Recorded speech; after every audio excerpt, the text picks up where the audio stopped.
주신 하나님 말씀은 요한복음 14장 3절이 되겠습니다. 요한복음 14장 3절.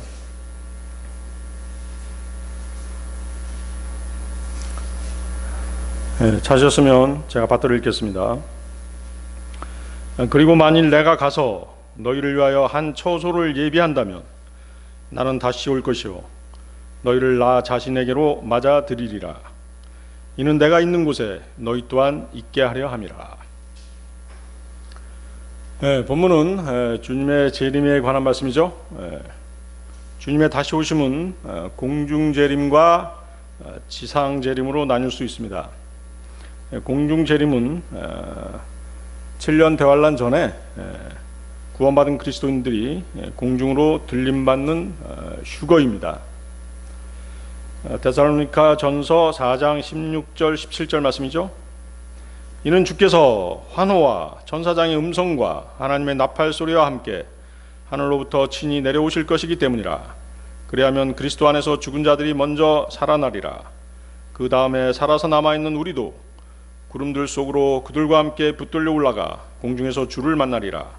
그리하여 우리가 언제나 주와 함께 있으리라. 반면에 주님의 지상재림은 7년 대환란이 거의 끝날 무렵 휴거되었던 성도들이 주님과 같은 몸을 입고 주님과 함께 아마겟돈 전쟁에 참여함으로써 이루어집니다. 계시록 19장 11, 14절이 그 말씀이죠. 계시록 19장 11, 14절. 그리고 내가 하늘이 열린 것을 보았더니 보라 흰말 한 마리라. 또한 그 위에 타신 분은 신실하시고 진실하신 분이라 불렸으며 그분께서는 의로 심판을 행하시고 전쟁을 하시느니라. 그분의 두 눈은 불의 화염 같았고 그분의 머리 위에는 많은 왕관들이 있었더라. 그리고 그분께는 기록된 한 이름이 있었는데 아무도 모르고 오직 그분 자신만이 아셨더라. 그리고 그분께서 피 속에 담겼던 겉옷으로 옷 입혀지셨더라. 그리고 그분의 이름은 하나님의 말씀이라 불리시니라. 이어서 하늘에 있는 군사들이 흰 말을 타고 그분을 따랐는데 희고 정결한 고운 암화포로 옷 입혀졌더라. 같은 내용으로 스가랴서 14장 3절 4절 말씀. 그때 주께서 나아가시어 그 민족들을 대적하여 싸우시리니 그가 전투의 날에 싸우셨듯이 하시리라. 그리고 그날에 그분의 두 발은 예루살렘 앞 동쪽에 있는 올리브산 위에 서시리니 올리브산은 그곳의 중심부에서 동쪽과 서쪽으로 갈라질 것이요 거기에 매우 거대한 골짜기가 생기리라. 그리고 그 산의 절반은 북쪽을 향하여 그곳의 절반은 남쪽을 향하여 움직이리라. 자, 요한복음 14장 3절 다시 보십시오. 요한복음 14장 3절은 제자들에게만 하신 말씀이 아니라 모든 구원받은 사람들을 대상으로 하신 말씀입니다. 나는 다시 올 것이요 너희를 나 자신에게로 맞아들이리라. 이는 내가 있는 곳에 너희 또한 있게 하려 함이라. 따라서 주님의 재림은 모든 성도들이 소망하는 날이며 하나님께서 가장 기뻐하시는 날입니다. 한편 그 예수님의 초림은 어떻습니까? 하나님께서 기뻐하시는 날이 아니셨죠? 오히려 주님의 초림 때 십자가 사건은 하나님께서 인간의 죄로 인해서 슬퍼하신 날이었고 그분의 독생자를 희생시키셔야 했던 그런 날이었습니다. 마태복음 27장 46절인데요. 그리고 제9시경에 예수님께서 큰 소리로 외치며 말씀하시기를 엘리 엘리 라막 사박다니 하셨으니 곧 나의 하나님 나의 하나님 어찌하여 당신께서는 저를 버리셨나이까 라는 말이라. 자, 이 구절에서 보듯이 죄 없으신 분이 범죄자들과 더불어 버림받으신 것입니다. 주님은 가능하다면 이 일이 임하지 않게 해달라고 하나님께 간구하셨습니다. 그러나 이 일은 피할 수 없이 임하고 말았던 것입니다. 예수 그리스도께서는 버림받은 슬픔으로 인해 부르짖으신 것입니다. 주님은 나의 아버지라고 부르짖지 않으시고 나의 하나님이라고 부르짖으셨습니다. 주님께서 버림받은 순간은 하나님의 독생자로서가 아니라 인간으로서의 예수 그리스도셨던 것입니다. 인성을 소유하신 완전한 인간으로서 그분은 죄인 위에 퍼부어지는 하나님의 진노에 대한 두려움에 휩싸여서 지옥에 떨어진 죄인들처럼 그렇게 부르짖으신 것입니다. 나의 하나님, 어찌하여 당신께서는 저를 버리셨나이까? 주님은 세상의 모든 죄인들을 위해 친히 죄가 되시고 저주가 되셔서 하나님의 진노의 잔을 다 마신 것입니다. 마태복음 26장 39절이죠. 이에 그분께서 조금 멀리 가시어 자신의 얼굴을 대고 엎드려서 기도하며 말씀하시기를, 오 나의 아버지여, 만일 그것이 가능하시거든 이 잔을 제게서 지나가게 하여 주시옵소서.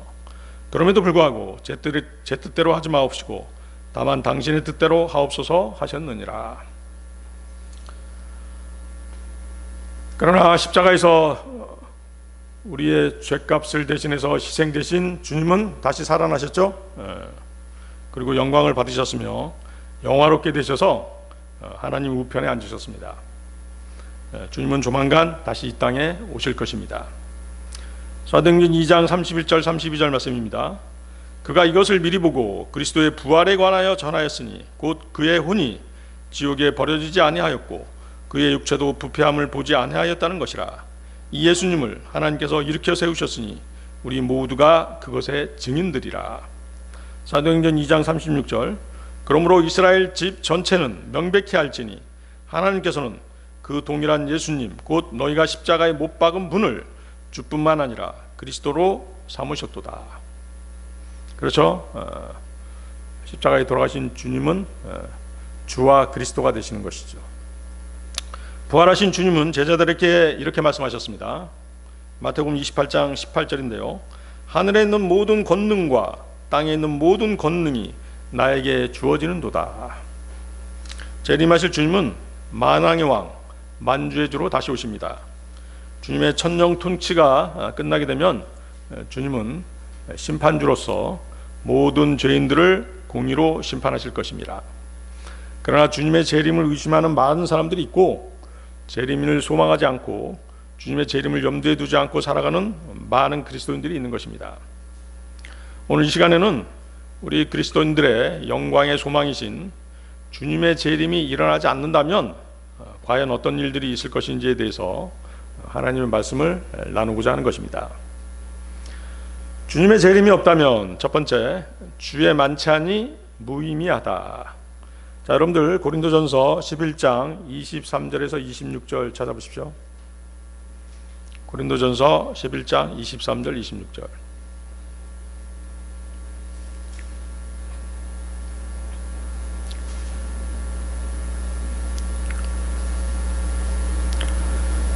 이는 나 역시 너희에게 전달하였던 것을 내가 주께 이렇게 받았기 때문이라. 주 예수께서 곧 그분께서 배반당하시던 바로 그 밤에 빵을 집으셨느니라. 그리고 그분께서 감사들을 드리셨을 때 친히 그것을 찢으시고 말씀하시기를, 받아서 먹으라. 이것은 너희를 위하여 찢어진 나의 몸이라. 나를 기억하는 가운데 이것을 행하라 하셨느니라. 그분께서 만찬을 드신 후에 같은 방식으로 또한 그분께서 잔을 취하며 말씀하시기를, 이 잔은 나의 피로 세우는 새 유언 언약이라. 너희가 그것을 마실 때마다 너희는 나를 기억하면서 이것을 행하라 하셨느니라. 이는 너희가 이 빵을 먹고 이 잔을 마실 때마다 그분께서 오실 때까지 너희가 주의 죽으심을 보여주기 때문이라. 주님께서 신약교회에 명령하신 두 가지가 있죠. 무엇과 무엇입니까? 침례와 주의 만찬이 그것입니다. 마태복음 28장 19절이죠. 그러므로 너희는 가서 모든 민족들을 가르치고 그들에게 아버지와 아들과 성령의 이름으로 침례를 주며. 침례는 구원받은 성도가 물에 완전히 잠겼다가 다시 나오는 것으로 거듭난 성도가 주님의 죽으심과 장사되심과 부활에 동참하는 의식입니다. 아울러 자신의 옛사람이 주님과 함께 십자가에 못 박혀 죽었음을 나타내는 간증이기도 하죠. 베드로전서 3장 21절이죠. 바로 침례가 지금도 예수 그리스도의 부활에 의하여 우리를 구원하는 동일한 모형이라. 이는 육체의 더러움을 제거해 버리는 것이 아니라 다만 하나님을 향한 선한 양심의 응답이라. 침례가 모형이라고 말씀하시죠. 그리고 선한 양심의 응답, 즉 간증이라고 말씀하시는 것입니다. 침례를 받음으로 구원받게 된다라고 하는 그런 거짓 교리가 있죠. 그런 거짓 교리를 실행하는 교회들이 있는 것입니다. 로마 가톨릭이 바벨론의 신비 종교에서 가져온 마귀의 교리인 것이죠. 노아 홍수 이후 사람들은 하나님에 대한 두려움과 그분이 내리신 대홍수의 심판에 대해 큰 충격을 받은 상태에 있었습니다. 그 홍수에 대한 두려움이 특정 집단의 입교의식으로 나타난 것이 바로 침례인 것입니다. 어떤 비밀단체나 그룹이 새로운 사람을 받아들일 때 침례를 입교의식으로 사용한 것이죠. 이 침례가 바빌론 신비종교에 유입되었고 로마 가톨릭에서 바알 숭배, 여신 숭배와 함께 침례를 받아들인 것입니다. 그들은 침례를 주면서 침례 받으면 구원받은 것이다라는 거짓 교리를 만든 것입니다. 또 이 로마 가톨릭의 거짓 교리를 많은 이단 교회들이 받아들이고 행함으로써 수많은 사람들을 지옥으로 보내고 있는 것입니다. 다시 고린도전서 11장 23절 26절 보십시오. 주 예수님께서 빵을 떼어 제자들에게 나누어 주시면서 이것은 너희를 위하여 찢어진 나의 몸이라고 말씀하십니다. 그분의 몸이 찢어졌다는 것은 그분의 살을 찢어서 우리에게 나누어 주셨다는 상징적인 의미입니다. 그렇죠? 그분의 몸을 실제로 먹도록 하신 것은 결코 아니라는 것을 여러분은 잘 아실 것입니다. 자, 이 구절을 성경 변개자들은 찢어진 나의 몸에서 찢어진이란 말을 삭제해버리고 그냥 나의 몸이니 받아 먹으라 이렇게 고쳐놓음으로써 그분의 몸 전체를 먹어치우라는 뜻으로 받아들이게끔 그렇게 만들어 놓은 것입니다. 거기 25절 보십시오. 만찬을 드신 후에 같은 방식으로 또한 그분께서 잔을 취하며 말씀하시기를 이 잔은 나의 피로 세우는 새 유언 언약이라 너희가 그것을 마실 때마다 너희는 나를 기억하면서 이것을 행하라 하셨느니라. 주님께서는 제자들과 식사를 마치신 뒤에 빵을 떼어 나누어 주셨고 잔을 나누어 주셨습니다. 그리고 1년 중 언제 몇 번 주의 만찬을 가지라는 말씀을 하시지 않으시고 단지 주의 만찬에서 빵을 먹고 잔을 마실 때마다 나를 기억하라고 말씀하신 것입니다. 그러므로 이것은 기념하는 것이지 로마 가톨릭처럼 희생제를 매번 다시 드리는 것이 결코 아닌 것입니다. 로마 가톨릭에서는 미사 때마다 소위 성체 성사라는 것을 하면서 예수 그리스도의 진짜 몸을 먹고 그리스도의 진짜 피를 마신다라고 말합니다. 그들은 주일날 아침 미사 때마다 먹는 조그만 빵과 포도주가 실제 주님의 살과 피로 변한다고 믿는 것이죠. 그들은 매주 주님에 대한 희생제를 거듭해서 다시 드리고 있는 것입니다. 한 번 죽으심으로써 모든 것을 이뤄놓으신 주님의 희생을 매번 또 수천 번씩 주님을 죽게 만들므로써 거짓 의식을 행하고 있는 것입니다. 자, 여기서 그분을 기억한다는 것은 그분의 무엇을 기억하라는 말씀이죠? 그분의 죽으심을 기억하라는 것입니다. 주님께서는 이 잔은 나의 피로 세우는 새 유언 언약이라고 말씀하십니다. 주님께서는 이 잔이 문자 그대로의 포도주가 아니라 새 유언 언약이라고 말씀하신 것입니다. 그리고 새 유언 언약의 잔을 마시라고 말씀하셨지 그 안에 담긴 피를 받아 마시라고 하지 않으셨습니다. 그렇죠? 로마 가톨릭은 그 잔에 담긴 포도주가 문자 그대로의 그리스도의 피라고 주장하면서 그 피를 마시라고 강요했던 것입니다. 로마 가톨릭은 15, 16세기에 이 잔에 담긴 포도주가 문자 그대로의 주님의 피임을 인정하지 않는다는 죄목으로 수많은 그리스도인들을 화형에 처했던 것입니다. 우리 그리스도인들은 새 유언 언약을 받아 마시지 결코 그분의 피를 마시지는 않는 것입니다. 새 유언 언약은 예수 그리스도께서 나의 죄를 위하여 죽으셨음을 믿는 모든 사람들이 구원을 받고 영생을 얻게 된다는 신약적 언약입니다. 뉴 테스타먼트죠? 그렇습니다. 그래서 여러분들이 이제 그 테스타먼트라고 하는 단어가 나오면 이것은 주님의 피, 주님의 죽으심하고 관계가 있는 것이에요. 반면에 커버넌트라는 단어도 어때요? 그것도 언약이란 단어죠? 그것은 동물의 피하고 관계가 있는 것이에요. 아시겠죠? 그러므로 주의 만찬은 그분의 죽으심을 기억하고 기념하는 그런 시간인 것입니다. 그런데 또 거기 26절에서 너희가 이 빵을 먹고 이 잔을 마실 때마다 그분께서 오실 때까지 너희가 주의 죽으심을 보여주라고 말씀하십니다. 그분께서 오실 때까지라는 말은,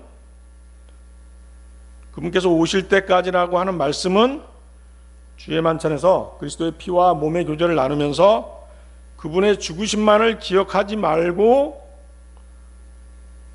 무엇을 기억하라는 것이에요? 그분의 다시 오심을 기억하라는 것입니다. 그래서 우리는 교제할 때 그분의 죽으심을 기억하는 동시에 그분의 다시 오심을 기억해야 되는 것입니다. 거기 보십시오. 주님의 죽으심을 그분이 오실 때까지 보이는 것, 주님이 다시 오신다는 것을 알려주라는 것이죠. 나아가서 선포하라는 것입니다. 주님께서는 그렇게 명령하신 것이에요. 아시겠죠? 로마 카톨릭은 그분의 죽으심에서 딱 멈춰버리는 것입니다. 이것이 로마 카톨릭이 그들의 미사에서 주의 만찬을 행하지 않는 이유인 것이죠.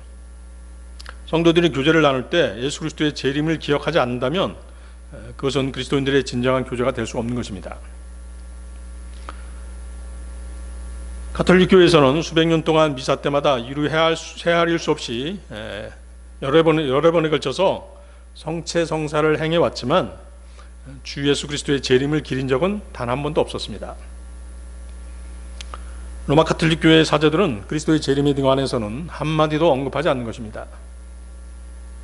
왜 그럴까요? 그들은 무천년주의라는 거짓 교리를 믿기 때문입니다. 무천년주의는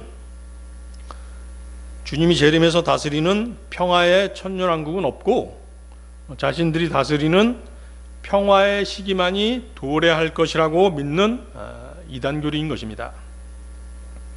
그러나 바른 성경대로 믿는 그리스도인들은 교회 시대가 끝나면 주님의 공중재림, 즉 휴고가 있고 7년 대환란을 거쳐 주님의 지상 재림과 주님께서 다스리는 천년왕국과 최후의 백보자 심판이 있는 전천년주의를 믿습니다. 그렇죠?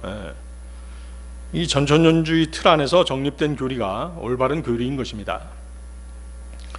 로마 가톨릭은 십자가를 목에 걸고 성호를 열심히 긋고 그리스도의 죽음만 기억할 줄 알았지 그분의 재림에 관해서는 전혀 아는 바도 없고 관심도 없는 것이죠. 그들은 그리스도의 죽음만이 만족스러운 것입니다. 그들에게 있어서 그분께서 다시 오신다는 사실은 생각조차 하기 싫은 일인 것입니다.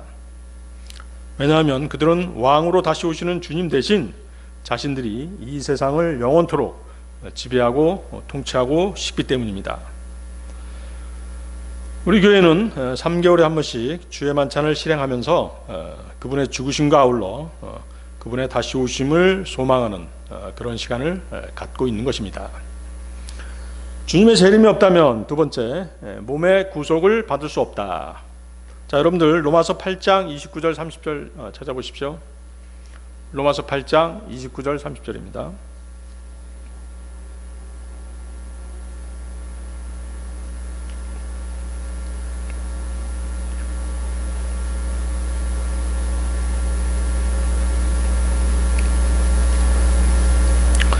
이는 그분께서 또한 자신이 미리 아신 자들을 그분의 아들의 형상과 일치되게 하시려고 예정하셨기 때문이니 그분으로 하여금 많은 형제들 가운데 첫째로 나신 분이 되게 하려 하심이라.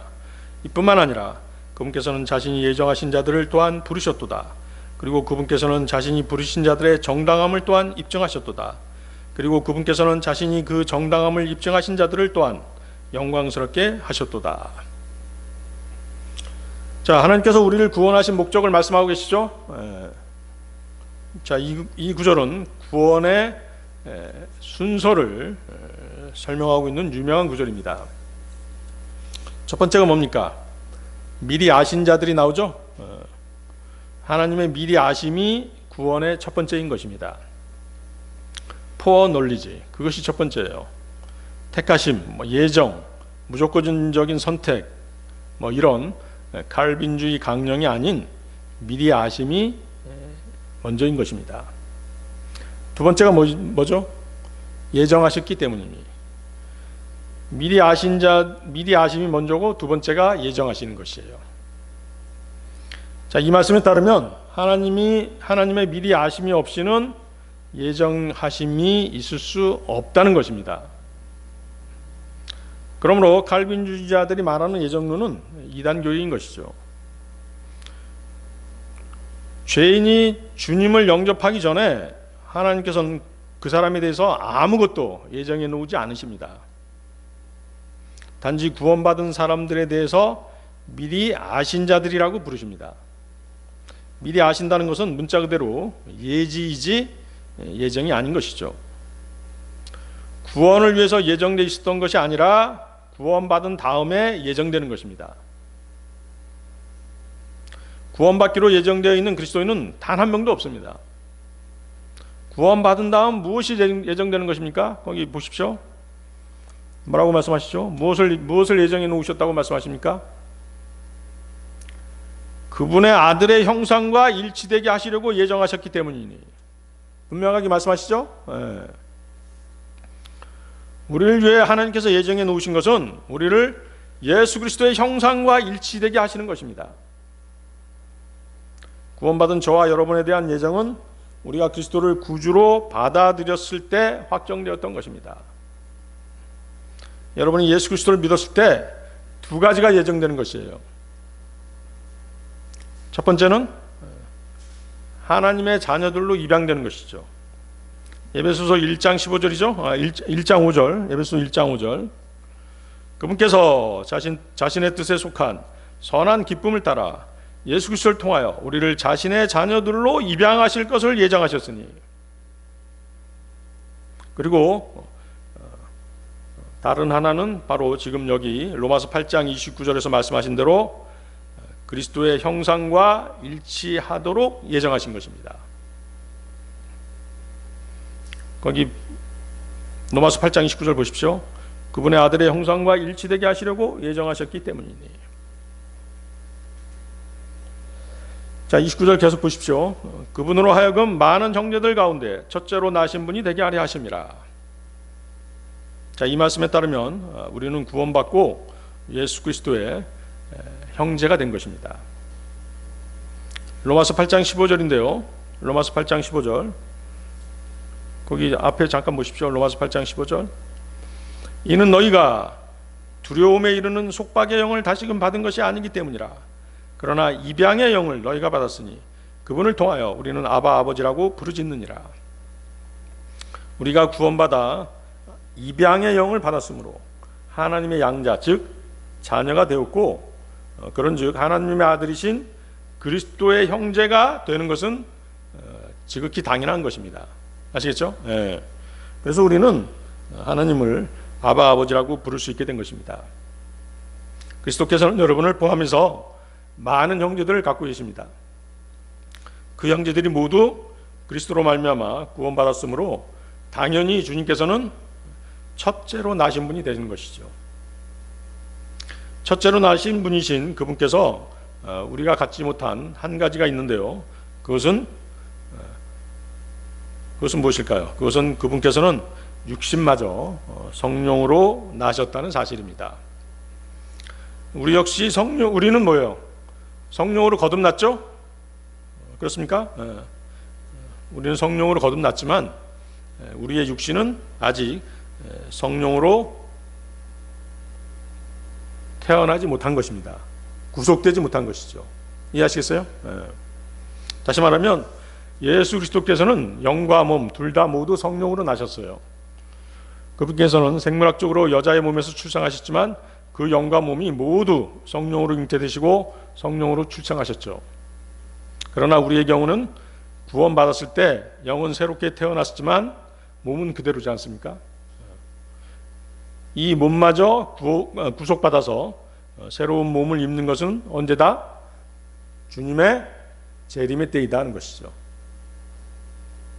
거기 30절 보십시오. 다시 로마서 8장 30절. 이뿐만 아니라 그분께서는 자신이 예정하신 자들을 또한 부르셨도다. 그리고 그분께서는 자신이 부르신 자들의 정당함을 또한 입증하셨도다. 그리고 그분께서는 자신의 그 정당함을 입증하신 자들을 또한 영광스럽게 하셨도다. 계속 연결되어서 계속 나오죠. 미리 아심, 그 다음에 예정하심, 또 정당함을 입증하심, 또 영광스럽게 하심. 그것이 바로 구원의 순서인 것이에요. 구원받은 자들의 순서인 것이죠. 하나님께서는 누구든지 그리스도 안에서 새롭게 태어나기만 하면 그를 예정하시고 부르시고 정당함을 입증하시고 영광스럽게 해주시기로 결정해 놓으셨던 것입니다.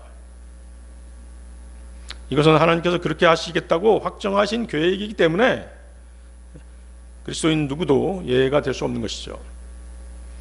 지금은 비록 실감이 나지 않을지 몰라도 주님의 재림 때 그 사실을 확실하게 알게 될 것입니다.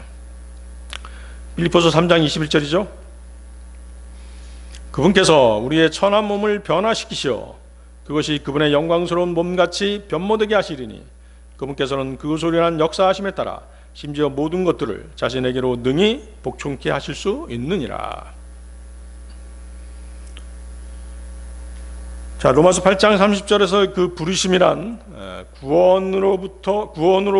구원으로의 초청뿐만 아니라 구원받은 사람의 소명을 위한 부르심도 포함되는 것입니다.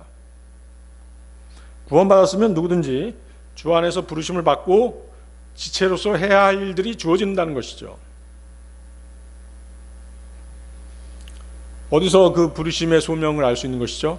지역교회를 통해서 알 수 있는 것입니다. 거기 또 보십시오. 정당함을 입증받았다는 것은 무슨 뜻일까요? 네, 정당함을 입증받았다는 것은 예수 그리스도의 피의 대가로 죄에 따른 형벌로부터 자유롭게 되었다는 것입니다. 성경은 그것을 뭐라고 얘기하세요? 구속이라고 얘기하시는 것이죠. 구속. 거기다 여러분들 밑줄 쳐놓고 구속이라고 써놓으시면 되는 것이죠. 정당함을 입증받았다. 구속. 리뎀프션이죠. 리뎀프션. 로마서 3장 24절인데요. 로마서 3장 24절을 써놓으셔도 됩니다. 그리스도 예수 안에 있는 구속을 통하여 그분의 은혜로 값없이 정당함을 입증받았느니라. 정확하게 말씀하시죠. 또 거기 보세요. 영광스럽게 하심. 영광스럽게 하심은 뭐예요? 우리의 영이 천상에 가서 주님과 함께 앉아있는 것을 말합니다. 성경은 우리의 구원받은 영이 주님과 함께 지금 천상에 앉혀있다라고 말씀하시죠. 어디에 그렇게 되어 있습니까? 에베소서 2장 6절이죠. 에베소서 2장 6절. 그리고 우리를 함께 일으키셨으며 우리를 그리스도 예수 안에서 하늘의 처소들에 함께 앉히셨느니라. 어떻게 그게 가능한 거죠? 어떻게 그게 가능할까요? 우리가 무엇이 됐기 때문에 그분의 몸에 지체가 되었기 때문에 가능한 것이에요. 그렇죠? 자, 주님의 재림이 없다면 세 번째, 하나님과 이스라엘이 맺은 언약이 무효화되는 것입니다. 하나님과 이스라엘이 맺은 언약이 무효화된다. 하나님께서는 그분의 주권적인 약속들을 바탕으로 인간들과 계약들을 체결하십니다. 어떤 계약을 체결하고자 한다면 그 계약 내용을 정확하게 알아야 하고 그 계약대로 반드시 수행해야 됩니다. 자, 계약. 구약에서의 계약은 영어로 뭐라고 한다고 말씀드렸어요? 커버넌트라고 말씀드렸죠? 그래서 이 계약은, 커버넌트는 원래 이스라엘에게도 주어졌던 것이죠. 이스라엘 백성이 계약 백성 혹은 언약 백성이라고 불리는 이유가 바로 그것입니다. 따라서 이 커버넌트, 계약은 이스라엘에게 주어진 계약으로 성경에서는 구약이라고 불리죠. 더 올드 테스타먼트라고 부르죠. 그렇지만 주님께서는 이스라엘과 맺은 언약을 말씀하실 때 테스타먼트라는 단어를 사용하지 않으셨어요. 왜 그러셨을까요? 테스타먼트는 아까 말씀드렸다시피 상속 유업과 관련이 있고 예수 그리스도의 피로 맺어진 언약이기 때문인 것이죠. 그러면 커버넌트는 동물의 피로 맺어진 언약이에요. 자, 여러분들 로마서 15장 8절에서 10절 보십시오. 로마서 15장 8절 10절을 보면 이제 하나님께서는 아브라함에게 가나안 땅을 주시겠다고 약속하시면서 아브라함과 계약을 체결하시는 그런 장면이 나옵니다. 창세기 15장 8절에 10절 말씀. 그러자 그가 말씀드리기를 주 하나님 제가 그 지역을 상속받으리라는 것을 제가 무엇으로 알리까 했더라. 이에 그분께서 그에게 말씀하시기를 3년 된 암송아지 한 마리와 3년 된 암염소 한 마리와 3년 된 순양 한 마리와 산비둘기 한 마리와 새끼 집들기 한 마리를 나에게 가져오라 하셨느니라. 그러자 그가 이 모든 것을 그분께 가져와 그것들의 한가운데를 나누었으며 각 조각을 서로 마주보도록 놓았더라. 그러나 그가 새들은 나누지 아니하였더라. 자, 하나님께서 아브라함과 맺은 계약을 베리트라고 그래요. 베리트 여러분 들어보셨어요? 베리트. 영어로는 이제 디바이드, 쪼개다라는 뜻이 있죠. 거기 보니까 어때요? 하나님께서 3년 된 어린 암소와 암염소와 순양 등을 취해서 그 중간을 쪼개고 그 쪼갠 것을 맞대어 놓으라고 이렇게 명령하시죠. 그렇죠? 아브라함은 이제 그 명령대로 그렇게 했던 것입니다. 동물들을 쪼갰다는 것은 이 계약이 동물의 피로 맺어졌음을 알 수 있게 하는 것입니다.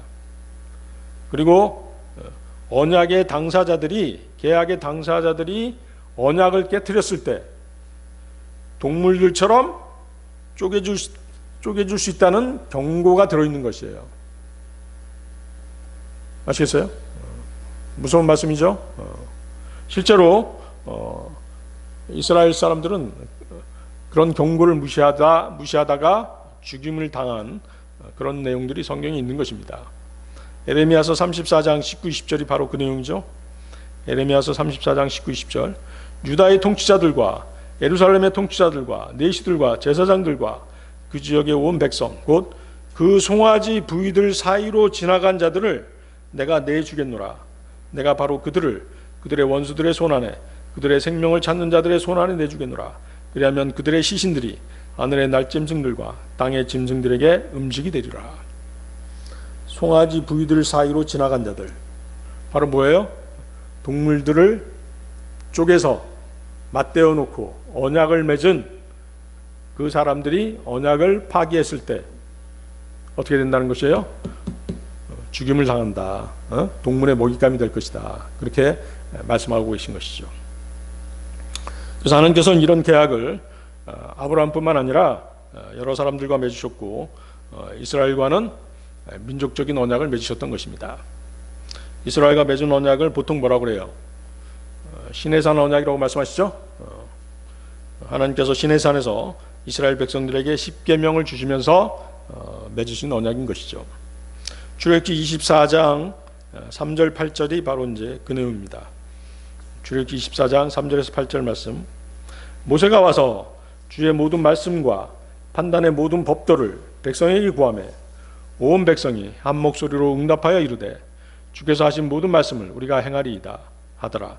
모세가 주의 모든 말씀을 기록하고 아침에 일찍 일어나 산 밑에 제단을 쌓고 이스라엘의 12지파대로 12기둥을 세우며 또 이스라엘 자손의 청년들을 보내어 그들이 번제 헌물을 드리게 하고 소두를 화평 헌물로 삼아 주께 희생물로 드리게 하니라. 또 모세가 피의 절반을 취하여 대야들에 담고 피의 절반은 제단 위에 뿌리며 언약의 책을 가져다가 백성이 듣는 데서 읽으매 그들이 이르되 주께서 말씀하신 모든 것을 우리가 행하고 순종하리이다 하니 모세가 피를 취해 백성에게 뿌리며 이르되 주께서 이 모든 말씀에 관하여 너희와 맺은 언약의 피를 보라 하니라. 하나님께서는 이스라엘이 광야 생활을 끝나고 가나안 땅에 들어가 왕정 시대를 열었을 때도 다윗과 다시 언약을 맺으시고 다윗의 후손으로 오실 메시아를 통해 영원한 구원을 약속하십니다. 그 내용이 이제 사무엘하 7장에 나와 있죠. 사무엘하 7장 12, 13절.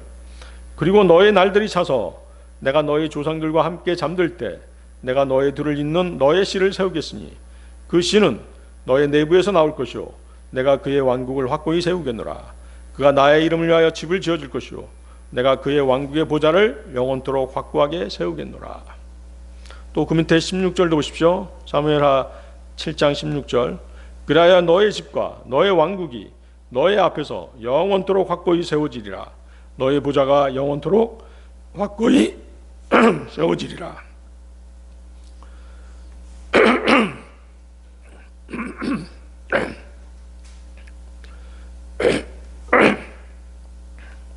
자, 우리 이방인들은 어떻습니까? 하나님과 맺어진 계약들과는 아무런 상관없는 사람들이었죠. 그렇죠? 하지만 하나님께서 예수 그리스도의 피를 통해서 이스라엘과 이방인을 하나로 만드셔서 구별됨이 없이 둘 다 하나님께로 나아오게 하셨던 것이에요. 자, 에베소 2장 12, 14절 한번 보십시오. 에베소 2장 12, 14절.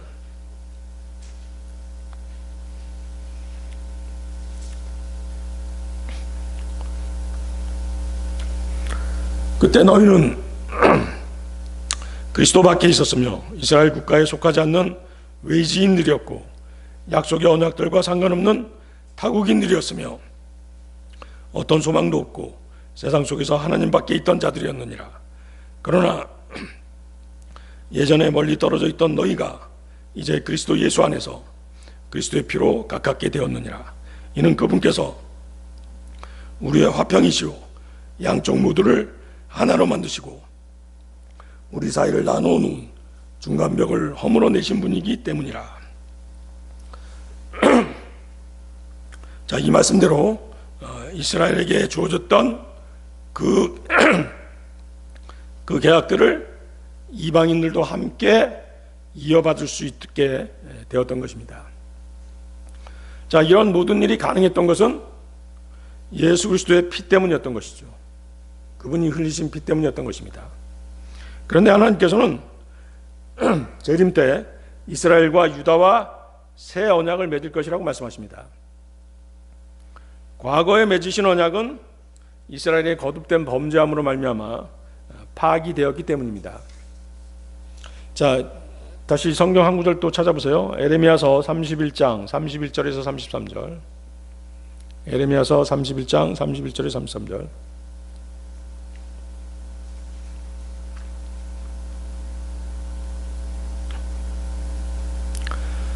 보라, 주가 말하노라. 내가 이스라엘 집과 유다 집과 더불어 새 언약을 맺을 그날들이 오나니 그것은 내가 이집트 지역에서 그들의 조상들을 손으로 데리고 나온 그날에 내가 그들과 맺은 언약에 따른 것이 아니니라. 비록 내가 그들에게 남편이었을지라도 그들이 나의 언약을 파기한 것이라. 주가 말하노라. 그러나 내가 이스라엘 집과 맺은 언약은 이러하도다. 주가 말하노라. 그날들 이후에 내가 나의 법을 그들의 심중에 두고 그것을 그들의 마음속에 기록하겠노라. 그리하면 나는 그들의 하나님이 될 것이요 그들은 나의 백성이 되리라.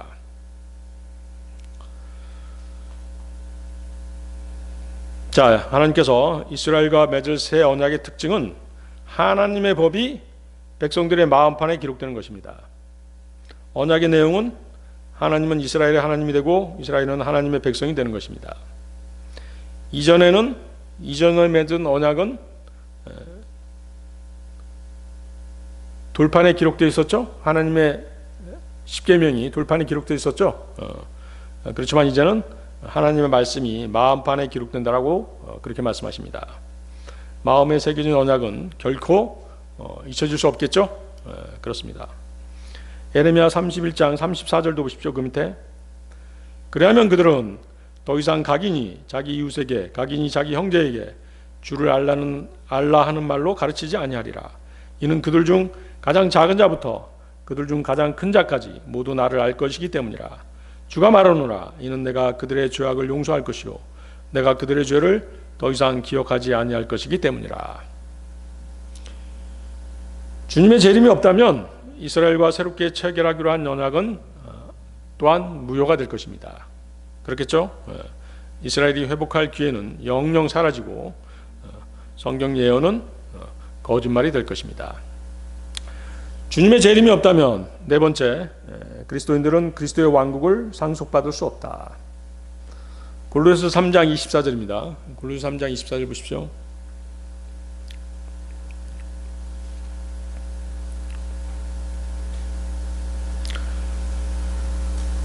너희가 주께로부터 유산의 보상을 받게 되리라는 것을 알고 있으니 너희가 주 그리스도를 섬기고 있기 때문이라.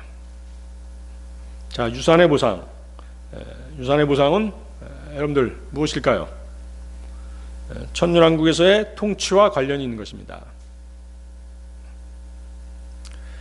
고린도전서 6장 9절 10절 보면 이제 유산의 보상을 받지 못하는 사람들에 대해서 나와 있죠.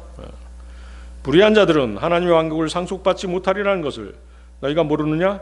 속지 말라.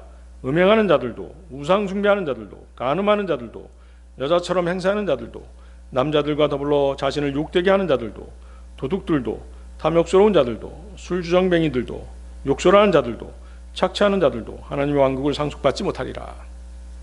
에베소 5장 4, 5절도 하나님의 왕국을 상속받지 못하는 사람들에 대해서 나와 있습니다. 또한 추악한 것이나 어리석은 대화나 희롱하는 말도 마찬가지니 그것들은 적절하지 아니하니라. 그보다는 오히려 감사들을 드리라. 이는 너희가 이것을 알기 때문이니 곧 행음에 빠진 자나 불결한 인물이나 탐욕스러운 사람 곧 우상 숭배자는 그리스도의 왕국 곧 하나님의 왕국에서 어떠한 유산도 얻을 수 없다는 것이라. 자, 유산의 보상은 그래서 노력해서 얻는 삶이에요. 은혜로 받는 구원과는 완전히 반대가 되죠. 구원은 믿음으로 인한 하나님의 은혜의 선물이지만 장차 받게 될 유산의 보상은 구원받은 이후에 행위와 관계가 있는 것이에요. 그래서 본문의 보상이 그리스도를 섬김으로부터 나온다라고 그렇게 말씀하시잖아요. 24절 다시 보십시오. 너희가 주 그리스도를 섬기고 있기 때문이라. 자, 그러면 그리스도를 섬긴다는 것은 무엇일까요? 여러분들 생각해 본 적 있으신가요? 그리스도를 섬긴다는 것은 그리스도를 위해 고난을 받는 것입니다.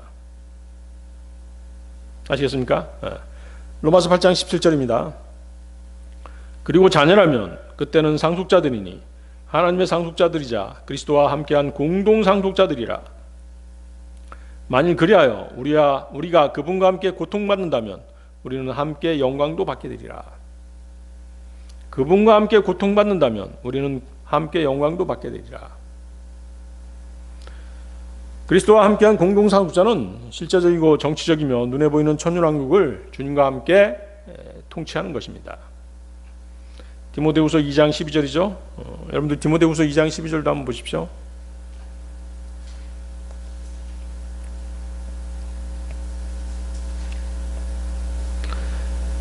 찾으셨나요? 디모데후서 2장 12절. 만일 우리가 고통을 견딘다면 우리 역시 그분과 함께 통치하리라. 만일 우리가 그분을 부인한다면 그분 역시 우리를 부인하시리라.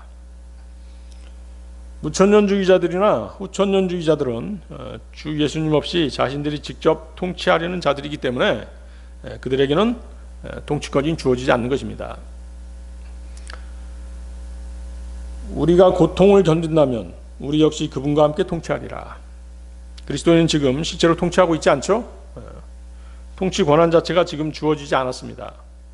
그런데도 불구하고 성도들 위해 군림해서 성도들을 지배하려는 그런 못된 그 목사들도 있는 것이에요. 그런 교회의 목자라면 사실 뭐 설교를 들을 가치조차 없는 것이겠죠.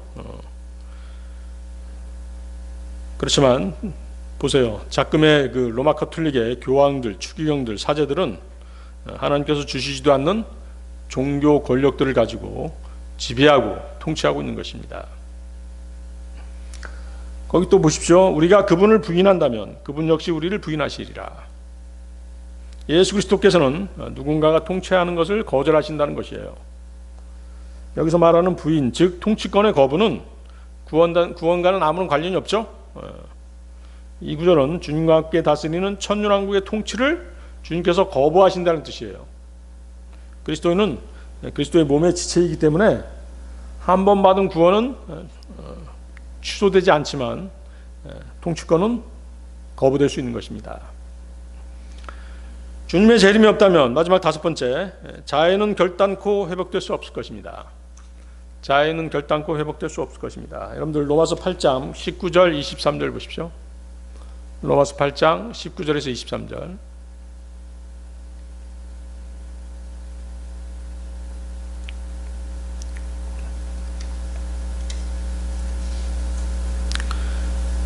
자, 이는 창조물의 열렬한 기대가 하나님의 아들들이 명백하게 나타나는 것을 기다리고 있기 때문이라.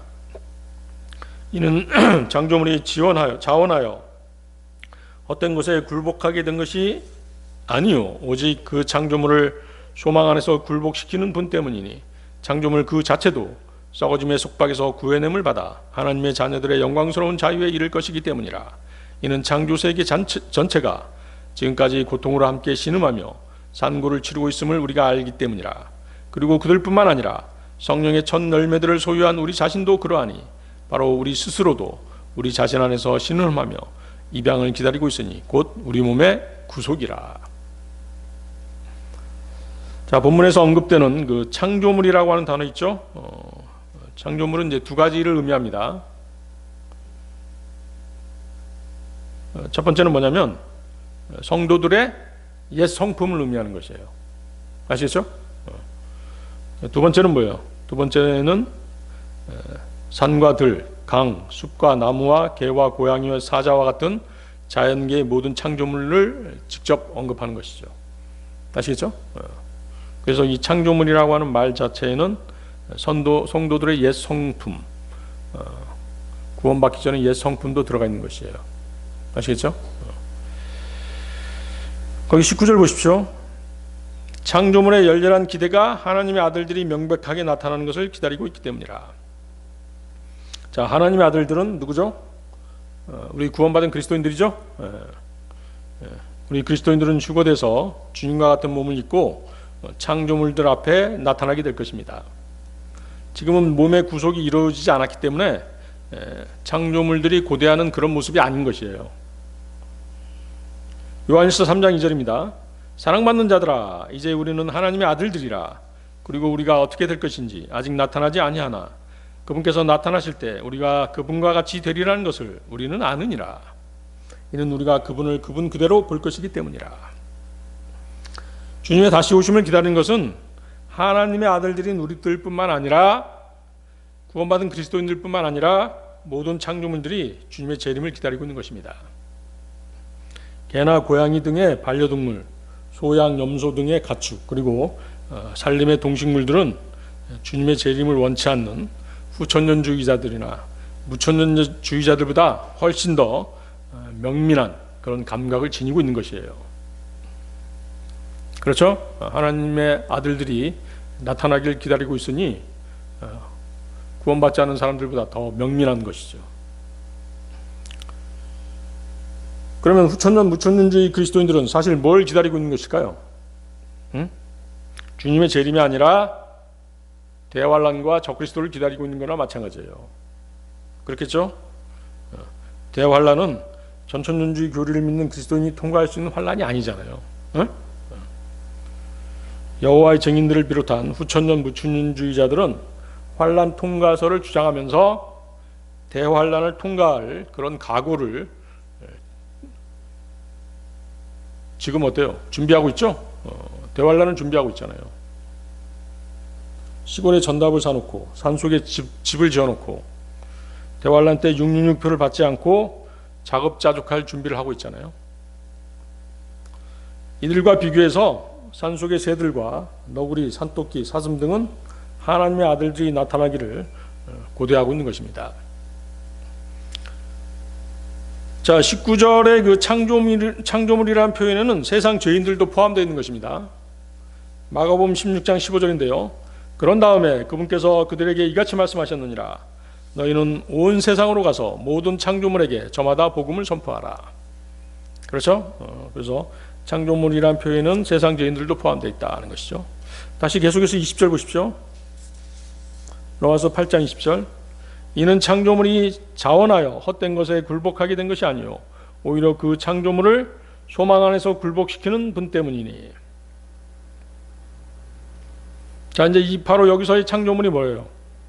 우리 육신하고 관계가 있는 것이죠. 성도들의 옛 성품하고 관계가 있는 것이에요. 하나님께서 우리를 약하고 문제가 많은 몸속에 두신 것은 장차 그 문제가 해소될 것을 소망할 수 있도록 하기 위해서였던 것입니다. 우리는 우리가 원하지 않는 몸을 지니고 있기에 이를 극복해 보려고 많은 방법들을 고안해 내지만 몸은 점점 늙어가고 쇠약해 가기만 할 뿐인 것입니다. 창조물이 허무한데 굴복하는 것은 자신이 원해서가 아니잖아요. 하나님께서 정하신 일인 것이에요. 거기 20절 계속 보십시오. 그 창조물을 소망 안에서 굴복시키시는 분 때문이니. 분명하게 말씀하시죠. 주님께서 이렇게 하신 데에는 주님의 의도하신 바가 있기 때문인 것입니다. 주 예수 그리스도를 영접하고 구원받지 않으면 그 사람은 주님의 창조 목적을 거부하는 것과 마찬가지예요. 하나님의 영광을 거부하고 그분께서 기뻐하실 일을 방해하는 것입니다. 구원받지 않으면 하나님을 영원하게 해드리고 그분의 영원하신 임재를 즐거워하는 일에 도전하는 것과 마찬가지인 것이에요. 21절 보십시오. 창조물 그 자체도 썩어짐의 속박에서 구해냄을 받아 하나님의 자녀들의 영광스러운 자유에 이를 것이기 때문이라. 자, 이 세상 사람들은 누구나 썩어짐의 속박에 묶여있는 노예들이고 육신에 갇혀있는 죄인들인 것이에요. 따라서 그 속박으로부터 해방된다는 것은 1차적으로 뭐예요? 죄로부터 구원받는 것이죠? 그렇겠죠? 두 번째는 이 죄된 몸, 썩어가는 몸을 벗어버리고 주님과 같은 몸을 입는 것이 바로 속박에서 구해냄을 받는다라고 하는 그 표현의 정확한 의미인 것입니다. 그리스도는 뭐예요? 영적으로는 자유의 몸이죠. 영적으로는 자유의 몸입니다. 거듭났기 때문에 몸에 비록 갇혀 있지만 장차 주님께서 다시 오실 때 그리스도인은 실제적으로 영원한 자유를 그때 얻게 되는 것입니다. 모든 그리스도인은 그래서 그날을 고대하고 사는 사람들인 것이죠. 따라서 하나님의 자녀들의 영광스러운 자유는 언제일까요? 하나님의 자녀들의 영광스러운 자유, 바로 주님의 재림 때. 그렇죠? 그래서 천년왕국 때 나타날 성도들의 영광을 말하고 있는 것입니다. 아시겠습니까? 22절 보세요. 창조 세계 전체가 지금까지 고통으로 함께 신음하며 산고를 치르고 있음을 우리가 알기 때문이라. 자, 거기 보세요. 신음하며 산고를 치르는 고통을 받는, 신음하며 산고를 치르는 고통. 자, 이 이유를 이제 세상 사람들은 모르지만 깨어있는 그리스도인들은 알고 있는 것이죠. 자, 그 고통이 그치게 될 날도 우리는 알고 있는 것입니다. 주님 오셔서 몸의 구속을 이루어 주셔야만 인생의 모든 고통이 그치게 되는 것이에요. 먼저 거듭난 그리스도인들과 인간들이 회복된 후 동식물들도 회복될 것입니다. 주님께서 그리스도인들을 휴거시키셔서 주님의 형상으로 변화시킨 후 우리가 이 땅에 다시 주님과 같이 나타나게 돼서 통치하게 되면 그때 창조물들은 에덴 동산에서처럼 그렇게 회복되는 것입니다. 23절 보세요.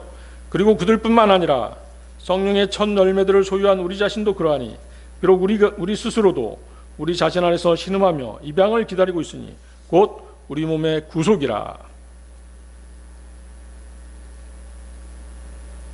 모든 짐승들과 우리 사람의 몸은 지금 죄 때문에 저주 아래 있는 것이죠. 우리의 몸은 구속받아야만 온전해지는 것입니다. 그래서 우리는 그분의 다시 오심을 소망하고 있는 것입니다. 그리고 우리는 주님의 다시 오심이 결코 머지 않았음을 우리는 알고 있는 것입니다. 세상 돌아가는 정세라든가 이상기후, 전쟁, 지진 등의 재난 등이 주님의 재림이 임박했음을 알려주고 있는 것이죠. 우리에게 그리스도의 재림을 알리는 가장 확실한 징표는 뭘까요? 적그리스도의 출현이라고 봐야 되겠죠? 적그리스도의 출현입니다. 적그리스도의 출현과 함께 그리스도께서 먼저 공중 재림하시면 모든 그리스도인들은 죽어서 땅에 묻혀있던 그리스도인들과 함께 눈 깜짝할 사이에 휴거되어 올라가는 것입니다. 그리고 지상에는 7년 동안의 대환란이 있게 되고 환란 끝 무렵에 예수 그리스도께서 지상 재림하시면 모든 대적들을 평정하시고 모든 원수들을 평정하시고 평화의 시대를 여실 것입니다. 그때까지 그리스도인들뿐만 아니라 모든 창조물들은 지금 그 저주 아래에서 신음하고 있는 것입니다. 대환란 끝에 예수 그리스도께서 지상에 재림하시고 천년왕국을 세우실 때 비로소 모든 것이 회복될 것입니다. 모든 창조물이 함께 신음하고 고통받으면서 몸의 구속을 기다리고 있는 까닭은 주 예수 그리스도께서 다시 오셔야만 이 땅과 그 위의 모든 창조물들이 저주에서 벗어날 수 있기 때문입니다. 이사야서 11장 6절에서 9절처럼 되는 것이죠. 이사야서 11장 6절에서 9절처럼 되는 것이 바로 언제요? 천년왕국 때죠.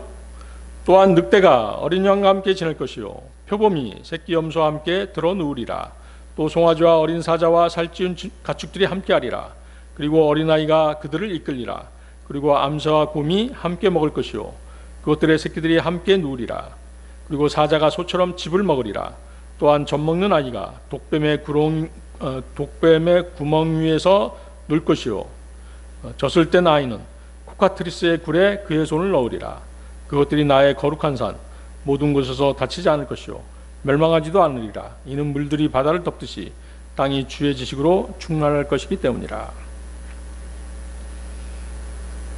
자, 이런 일이 언제 있게 되는 것이에요? 주님이 재림하시고 천년왕국 때가 되면 모든 자연들이 다시 회복이 되는 것입니다. 자, 오늘 설교의 결론입니다. 자, 주님의 재림이 없다면, 자, 한 가지 더 덧붙여서 주님의 재림이 없다면 이 세상에 영구한 평화도 없을 것입니다. 이사야서 2장 4절 한번 보세요. 이사야서 2장 4절.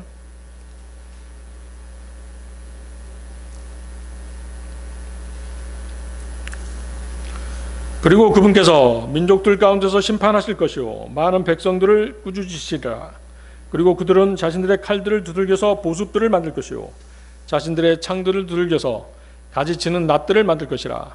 민족이 민족을 대적하여 칼을 들어 올리지 아니할 것이요 그들은 더 이상 전쟁을 배우지도 아니하리라. 자, 이 구절은 유엔 건물 밖에 있는 유엔 건물 밖에 이사야의 벽이라고 있어요. 이사야의 벽이라고 명명된 그곳에 새겨진 성경 말씀이죠. 그렇지만 그들은 이 구절에서 뭘 빼버렸어요? 민족들 가운데서 심판하실 것이요 많은 백성들을 꾸짖으시리라. 이 말씀을 빼버렸죠. 네? 빼버리고 써놓은 것이에요. 그래서 그들은 뭐예요? 뭘 원하고 있는 것이에요? 지상의 평화를 가져다 주실 예수 그리스도를 원하는 것이 아니라 유엔을 더 신뢰하고 있는 것이죠. 주님께서 재림하시면 전쟁의 도구들을 평화의 도구들로 바꾸어 주실 것입니다. 그리고 전쟁에 대한 지식마저도 없애버릴 것이에요.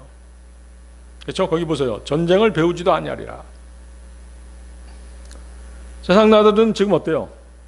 분쟁했을 때를 대비해서 무기 개발에 열을 올리고 직접 치명적인 무기를 사용해서 전쟁을 벌이잖아요. 그렇죠? 이것이 작금의 현실이죠. 북한이 핵을 만드니까 우리나라도 핵을 만들어야 된다라고 국민들 거의 66%가 찬성하잖아요. 그렇지만 천년왕국 때에는 분쟁을 해결하기 위해서 어디로 가는 것이에요? 주님 앞으로 달려가는 것이에요. 그래서 천년왕국에서의 평화는 힘에 의한 평화가 아니라 주님에 대한 믿음과 그분의 말씀에 대한 신뢰를 바탕으로 이루어지는 평화인 것이죠. 세상은 완전히 공의로우신 주님의 심판 아래 놓이게 되는 것입니다.